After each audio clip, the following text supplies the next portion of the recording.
This is the biggest prison in the world, designed to hold up to 40,000 inmates. It's a brand new high-security fortress. The inmates are under constant observation, inside and outside. Up to 100 prisoners live in cramped-up cells, with no privacy. There's no going out, no fresh air, and no visits. This prison is located in El Salvador. For decades, the country has been terrorized by so-called maras, competing street gangs. It was notoriously one of the world's most dangerous places. Its murder rate has long been the highest on the globe. Then, its people elected a new president. Nayib Bukele went to war against the country's gangs. His government imprisoned 2% of the country's adult population. Many here, never to see their families again, never to be released back into society. El Salvador is much safer now, in some ways. Bukele is immensely popular as a result, but up to 1 in 3 prisoners is said to be innocent, and El Salvador might have accidentally sacrificed its democracy in its fight against the maras.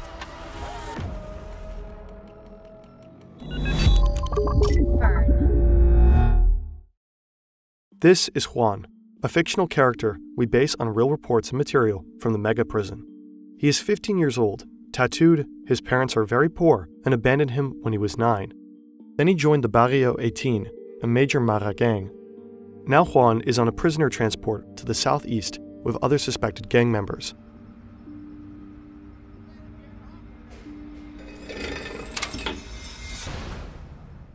Three years earlier, Nayib Bukele became president of El Salvador. He's much younger than your average politician. He knows how to use social media and quickly rose to power. Fighting the maras dominated his political career. The gangs have their origins in U.S. cities like Los Angeles.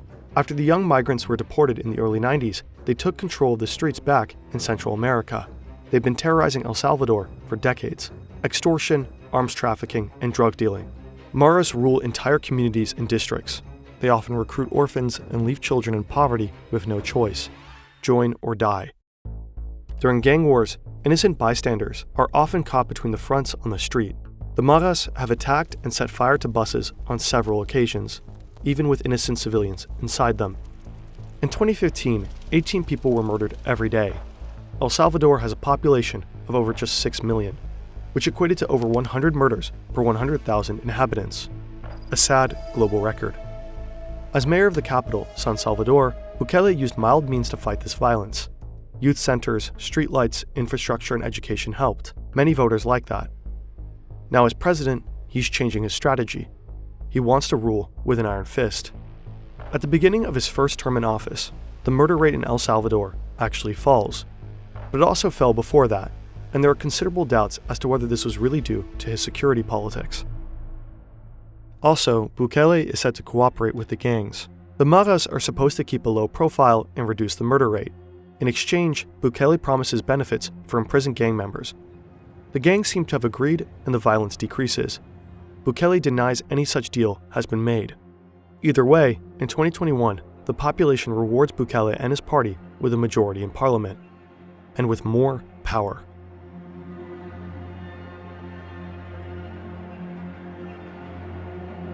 On the 22nd of March, 2022, the government under Bukele declares a state of emergency.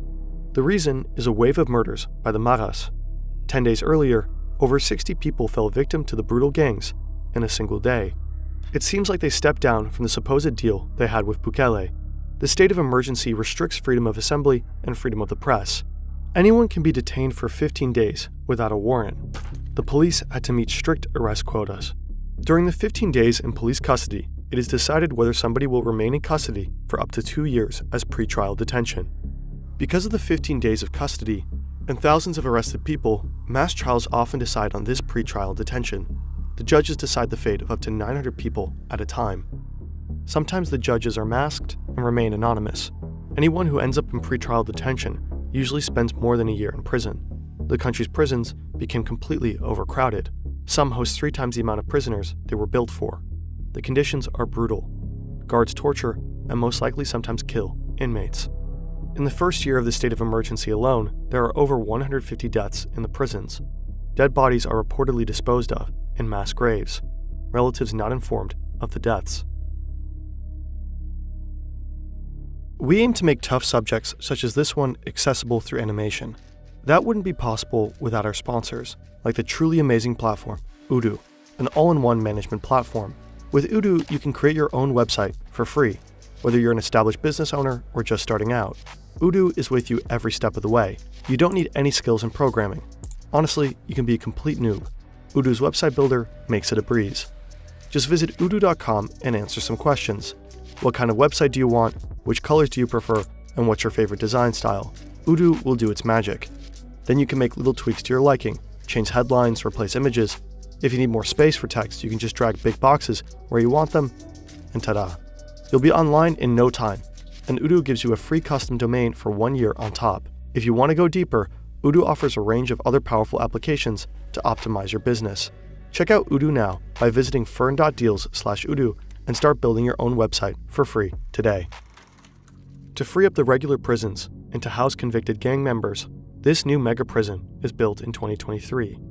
Gang members have officially been classified as terrorists since 2015. Accordingly, the prison is called Center for the Confinement of Terrorism, or CECOT for short. Juan arrives there now. After a good hour, the bus reaches a massive complex, surrounded by a 2-kilometer long and 11-meter high wall. It is supposed to be able to withstand car bombs. Hundreds of soldiers from the surrounding barracks can be called up to CECOT within minutes. After the gate opens, Juan drives past high fences, watchtowers, and huge halls. The bus comes to a halt again in front of one of them. Juan has to hand over all his possessions and get x-rayed. He is given a white t-shirt and trousers. His head gets shaved. Then Juan is taken to his cell. He shares it with around 90 other prisoners. This 4-story metal shelf is his only place to sit. He can use his towel as a pillow. He has to sleep on it at night, if he can. The light in the hall is on 24/7, and it is always bright as day. Juan quickly loses all sense of time. There are no windows. He can't look outside, let alone go outside. In contrast to many other prisons, there is simply no outdoor area for inmates. Escape is utterly impossible. The complex is protected by 7 security rings. From the cells to high electric fences, 19 watchtowers, and several walls, there is gravel on the paths so that no one can move around unnoticed. Some inmates can speak to their lawyers, but only by video call. There is a special room just for that. Juan only leaves his cell to work in the workshop every day, or to take part in mandatory joint sports sessions in the middle of the hall, always under strict surveillance by security guards armed to the teeth. They watch the prisoners from every angle. There is no privacy. Juan shares 2 large wash basins and toilets with his cellmates. The gym and canteen are only for prison employees. Prisoners eat in their cells. So it's a real highlight when Mexican YouTuber Luisito Comunica comes by with his camera crew. Similarly, when Lethal Crysis gets to film there. You can find both videos in our description. They have English subtitles. Some inmates may try to send a message to the outside world while being filmed. Anyone who's caught doing that or causes disturbance is put in a solitary cell. These are concrete bunkers with a water basin, a toilet, a simple concrete bench. There is no lighting in these cells. It is pitch black. Many prisoners will spend the rest of their lives in these conditions. Prison sentences in CECOT are set to last from 20 to over 1,000 years. The inmates are cut off from the outside world, their families and friends. There are no phone calls to CECOT and no visits. Some will never see their loved ones again. Juan is expected to be released from CECOT after 15 years. That is the maximum sentence for 15-year-olds. 16 and 17-year-olds can serve up to 30 years. What plans are there for him when he gets out of prison? None. Rehabilitation is not planned. Human rights groups such as Amnesty International, Human Rights Watch, and Christos Sol criticize CECOT harshly. Experts cast doubt if the clampdown can solve the country's problems long term. Containing people is a fairly good temporary solution. It's something that can happen fairly quickly with not a ton of money, and it's an investment to really expand rehabilitation programs and to look at preventative strategies. Ashley Batastini is a professor at Swinburne University of Technology in Melbourne. She works primarily on new intervention strategies for high-risk populations. According to her, CCOT only treats the symptoms of violence. Sooner or later, the violence could return in the same way, or worse. If you treat people like trash, you're really going to get trash behavior in return. People are not motivated to change when they are treated poorly and when they're not given opportunities to grow and develop. And so even though, again, it's doing what it's intended to do by containing this behavior, pulling these individuals off the streets, and you're seeing reductions in crime as a result of it, in the long term, it's really not going to be of benefit to society or to these individuals to simply contain them without any goal of changing what is keeping them in that criminal lifestyle. But how should gang violence be combated? It's also going to need thought around preventative strategies and policy changes that, again, are causing people to go down this pathway in the first place. So, it's worth taking a look at what's going on in communities, with the economy. What is it that is driving people to enter these gangs and to keep these gangs so active and involved in the first place? According to Socorro Jurídico Humanitario, almost 1/3 of all prisoners in El Salvador are most likely innocent. Many were imprisoned based on a mass trial in front of a masked judge after they were arrested without a warrant. The government is aware that thousands of innocent people are in prison. The government claims that 8,000 people have already been released. About twice as many innocent people are likely still detained. Police had explicit orders to make arrests, no matter who they were really arresting. Porque hemos metido gente sin haber cometido ningún delito, sino que hay muchos casos solo por el simple hecho de ser jóvenes. Las patrullas tenían que detener cierta cantidad de gente diaria para que la suma de detenidos fuera aumentando, y así decir de que si no deteníamos a 20 personas, no podíamos regresar a la base. O sea, y allí fue que allí agarrábamos a cualquiera que hallábamos en la calle, ¿verdad? Poverty is a big factor that drives people into the arms of the gangs. During Bukele's last term of office, extreme poverty in El Salvador has doubled. At the same time, poor people were particularly affected by the wave of arrests. They are often unable to afford legal assistance. Nonetheless, many people of El Salvador view all of this as an incredible success story for Bukele. Over 70,000 arrests since the beginning of the state of emergency, opening the largest prison in the world, a historically low murder rate. According to the government, just under 500 murders in 2022 and only 154 murders in 2023.